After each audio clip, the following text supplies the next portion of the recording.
I was listening to the ocean. Are you so fed?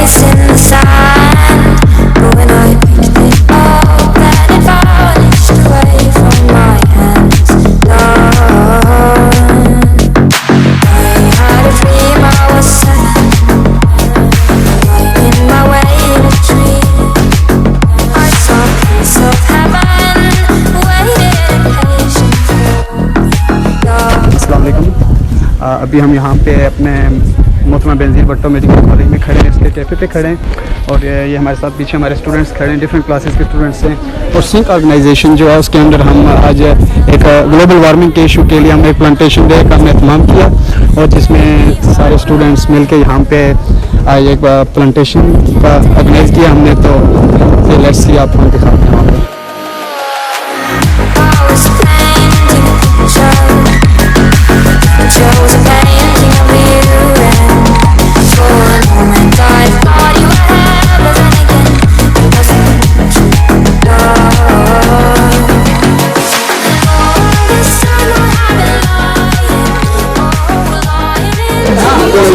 यार इस वक्त यहाँ पे तैयारियाँ जा रही हैं, जो सारी प्लांटेशन है तैयारियाँ जा रही हैं, देखते हैं आप इसे।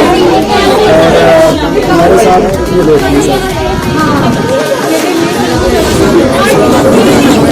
सर आप मुझे कुछ ना कुछ कहना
आज हमने ये सिंच ऑर्गेनाइजेशन मोहतरमा बेनज़ीर भुट्टो मेडिकल कॉलेज में शजरकारी मोहर एक minute please Singh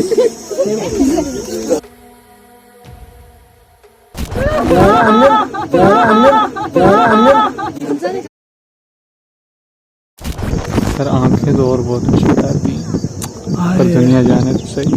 hi sir, आपकी आंखें क्या बताती हैं? मेरी आंखें इस वक्त आपके कैमरे में देख रही हैं, जिसकी रिफ्लेक्शन वो पीछे लड़के नज़र आ रही हैं। यकीन जाने बहुत नाइस सीन चल रहा है।